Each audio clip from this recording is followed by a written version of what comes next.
Hey y'all, welcome to my channel. I'm going to be showing you today how to crochet this Christmas tree skirt. It's really easy, doesn't take too long, and it's a fun way to decorate your house for this holiday season or whatever. So let's begin. I want to get the skirt done quickly and efficiently, so I'll be using 2 skeins of 4 weight yarn. This is Big Twist Value in the color Cherry Mix Ombre, and it was sold at Joann's. Rest in peace to Joann's. We don't have that no more, so you can find that online. If you want that exact yarn, do your best. And then I have 2 rolls of white yarn that I'm using to do the trimming, and I'm using an 8mm hook to do this. So you can use 2 strands of 4 weight yarn like I'm doing, or you can start with bulky weight yarn, and if you're using bulky weight yarn, you just need 1 strand. And for either one of those options, you'll be using an 8mm hook. Also, the multiple we'll be using for the pattern is a multiple of 10. So if you're using a thinner yarn, like a weight 4, 3, or 2 with 1 strand, all you need to do is make more than the amount of chains I'm making in a multiple of 10. I'm going to be chaining 50 with 2 strands of 4 weight yarn, and you can chain around 60, around 70, around 80, depending on what size yarn you're using and your hook. And I'm starting by making a slip stitch, and I just hold the yarn in between my thumb and ring finger and my middle and index finger, and I push down on the yarn and pull up, and I turn around and grab the top loop and pull through, and that's how I make a slip knot. And from here I'm just going to be pulling my yarn through the loop on my hook 50 times to make my row 1. And again, your row 1 is depending on what size yarn you're using. If you're using yarn any smaller than mine, you want to up your increments by 10. So you would do 60 around, 70 around, 80 around, depending on what size you want your Christmas tree skirt to be. So I've made it to the end of the chain row, and I have 50 chains. And what I'm going to do is add 2 more chains, and I'll have 52. So you always add on 2 more to the base of 10 that you have, and those first 3 chains there will count as double crochet number 1. And now I have 49 left to do, and I'll place my double crochet into the 4th chain from the hook. And right now I'm just showing you that I'm going to be crocheting in the back loop of the chain, and right now we're looking at the front of it, which looks like a set of V's going straight down. And I like to leave those 2 loops available to me so that when I crochet my border on, it looks similar to the opposite side of the tree skirt.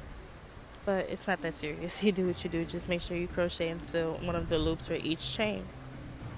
So after counting down, chain 1, chain 2, 3, and then 4, I turn the chains toward me and then go into that 4th back loop that's available.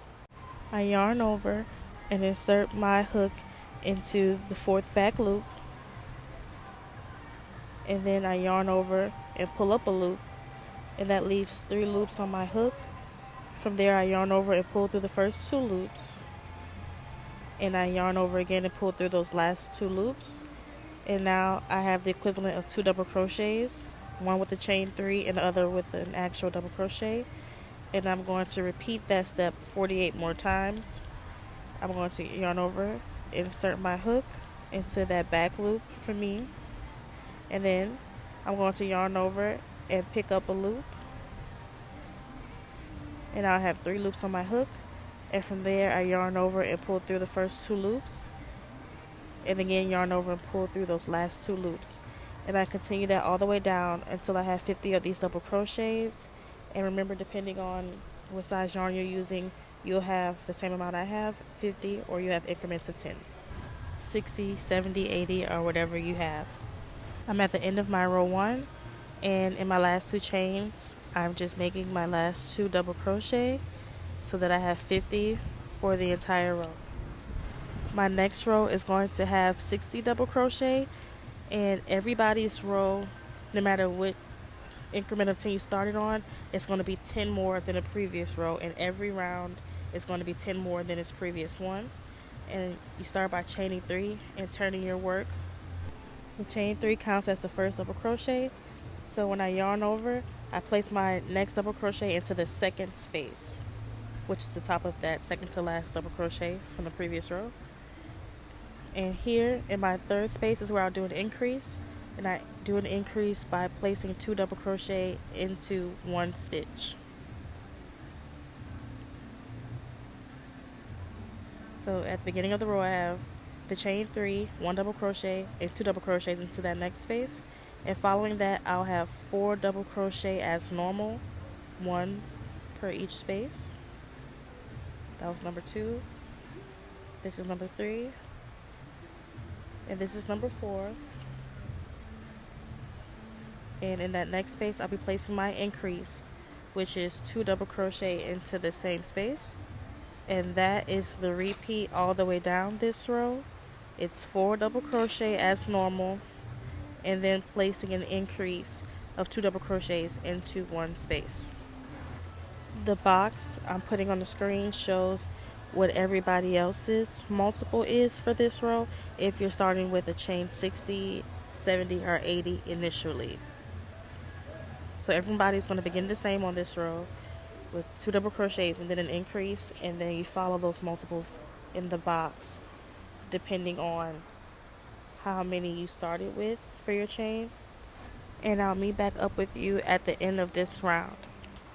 So I'm coming toward the end of my row 2, and I'm placing my last increase right here in that third to last stitch with 2 double crochets into that 1 space. So if you're following along with me, you'll have 2 more double crochet to end your round following that last increase. And if you're not following along with me and you're doing 60, 70, or 80, the information for how many double crochet you have left at the end of your row 2 is in this box. Now on to row 3. I'm going to be chaining up 3 and turning my work. I always turn my work like the page of a book, so I give it from right to left. And here we go. Following that chain 3, I make sure to skip that very first space that the chain 3 is over, and I place 3 more double crochet, 1 into the second, third, and fourth spaces.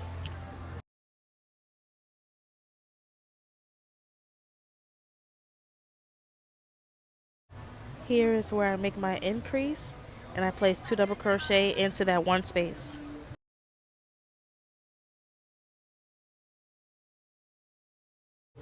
And here is where the multiple begins. For those of us who started with 50, we're going to be doing a multiple of 5 double crochet and then an increase. And the multiple for every other type of start for this Christmas tree skirt project is up above in that box. And I'll see you all at the end of row 3. So I'm at the end of row 3, and it's just 1 space left, which is the top of that previous row's chain 3. And I'm just placing my final double crochet into that space. And the box above shows what everybody else is following for their final part of row 3. And that is the pattern, you guys. These are tips to remember for each row. Each round increases by 10 double crochet from whatever your previous round's number was.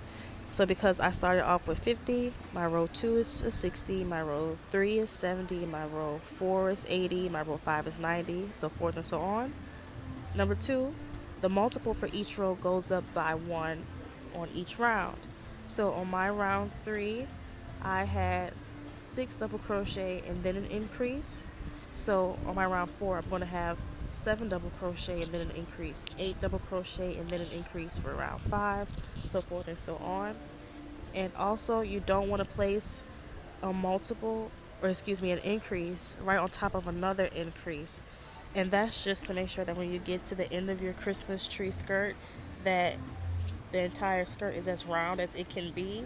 Because if you were to continually put your increases right on top of each other, you'll have these points right where each of the increases are, and we want it to look as round as we can. So make sure you always place your increase somewhere that's not right on top of the increase from the previous row. And also, the amount of double crochets at the beginning and end of each round add up to the multiple for that round. So my round 4 is going to be 7 double crochet in between each increase. So that means at the beginning of my round, I'll have 4 double crochet, and at the end I'll have 3, which equals to 7. You may have 5 and 2, 1 and 6. You can have whatever amount that equals up to 7, and that's true for every round. So my round 5 will have 4 on one and 4 on another, 5 on one and 3 on another, whatever it takes to have all the rules met, where I have the correct multiple on the end, and I also don't have an increase sitting right on top of another one. And I also never place an increase at the very end of a row so that my ends stay straight. Guys, I really hope this makes sense. Please comment below if you have any questions, or if it was easy to follow, or any comments you have. Also, like and subscribe. So I ran out of yarn at right beneath 10 inches. If this is wide enough for you, you can absolutely stop here. I want mine wider, so I'm going to show you how to do the fisherman knot. You take 2 strands, the end of the yarn that's running out, and then the new strand that you're adding on, and you tie the new strand around the old one by making a knot, and you pull that knot tightly, and then you take the old strand, the little bit of it that's left, and then you make a knot with that. And now that your 2 ends are tied around each other, you're going to pull the knots together so that they rest right next to each other, and you cut the little tails, and that is how you make a fisherman's knot. I'll be doing that twice since I'm using 2 strands of yarn, and I'm going to continue on from here. With those fisherman knots, there's just less ends to worry about at the end of the project, which is always a plus. And I'll see you all once I finish these rounds. So I've made it around to my desired measurement, and for me that's 17 rows worth. So my final round had 19 double crochet in between each set of increases, and from center to the outside we measure at just right over 13 inches. And so I'm ready to cut here. I'm going to leave a few inches to weave in my tails. And now I'm going to be adding on my border in white. It's the same concept as I was doing before, where I'm using 2 strands at once. Since I'm using 4-weight yarn, you could do the same thing, or you can use 1 bulky strand of yarn, however you choose to do it.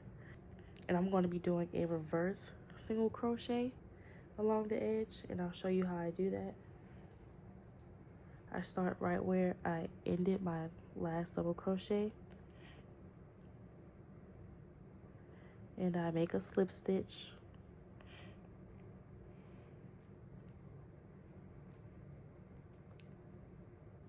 what I do is I take my hook out, place my hook into that final double crochet, and I bring that through, bring the yarn through here, and then I chain 1. And to make a reverse single crochet, it's called reverse single crochet because you're going in the opposite direction. So what you do is you insert your hook, grab the yarn and bring up a loop right in this space, and then pull through, and then it's reversed because instead of going from right to left as we normally crochet, you're going from left to right. So then you're going to take your hook and bring it to the next double crochet here, insert it, yarn over, and bring up right here on like the left side of what's on your hook. That's where you bring up the yarn, and yarn over, pull through those 2 loops, and that's how you make a reverse single crochet. Drag your hook over to the next double crochet, insert the hook, yarn over, bring up the loops right to the left, right to the left. You bring up the yarn to the left hand side of where your hook is, and then yarn over, pull through those 2 loops, and you continue that all the way down. I have 210 of these to do, since I had 210 double crochet at the end of my final round. And here's a little more about the technique for a reverse single crochet.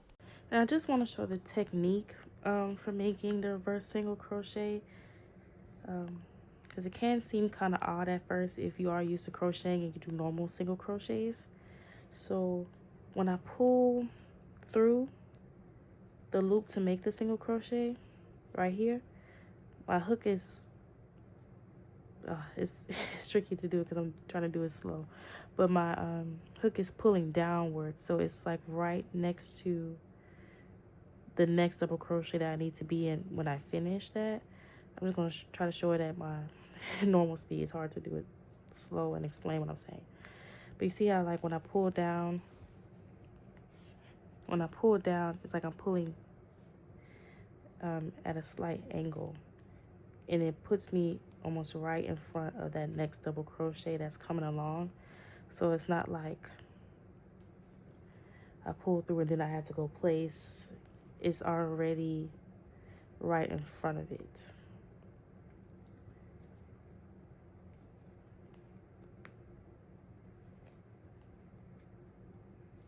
And it makes it easier as you go down. And make sure you always scoop up to the left, directly to the left, because the hook is right here on the right hand side. Right to the left. To the left, to the left. All right. And I will see y'all at the end of this row. For my Christmas tree skirt, I just want the bottom and top edges trimmed, not the sides. So I'm going to be cutting right here. If you want yours to continue down the side, what you would do at the corner is chain 1 and place another reverse single crochet in that exact same space, and then continue down the side. And then when you get to the next corner, you do the same thing. In that very corner stitch, you will place a reverse single crochet, a chain 1, and then another reverse single crochet, and then continue down your starting chain of 50, 60, however many loops you have. But I'm not doing that, so I'm cutting here. And the process is the same on the opposite side. I just make my slip stitch, and I take my hook out of that loop and pull that stitch through, chain 1, and reverse single crochet all the way down my starting loops of 50. And just make sure that you're making your reverse single crochet on the same side of the Christmas tree skirt as you did your previous round of reverse single crochets across the front. And now I'll be showing you how I tie all my ends together from here. I just finished up my last reverse single crochet. I didn't chain 1 or anything behind that. I just pulled through the last one, and I'm just now going to cut the yarn. And because I'm not wearing this is going to be under the tree, I'm not concerned much about the tails, if I'm being completely honest. And because I have 2 strands here, it's not going to be as difficult to weave in these ends. What I'm going to do, because I have 2 strands, I want to take one of the strands and just bring it through this set of loops right here.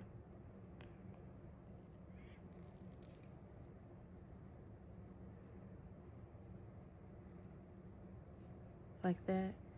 And then now that the 2 tails are separated, I'm just going to tie them together. This is on the back side of the work. I want to tie them in a knot 3 or 4 times. Number 1. See, look, it looks fantastic. On the front side, that's number 1. This is tie number 2.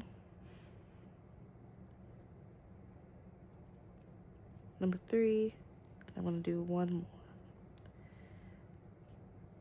Tie number 4.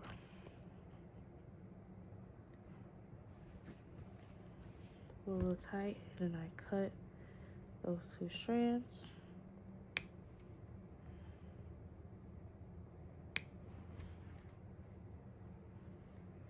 Looks fantastic. And I'm just repeating that again wherever I see my tails, bringing one tail through to tie it to the other one. And y'all, that is the end of the Christmas tree skirt. Thank y'all so much for watching. Please comment if you have any questions or you just want to talk about how much you love your skirt. Like and subscribe, and I'll see you all on my next tutorial. Ciao for now.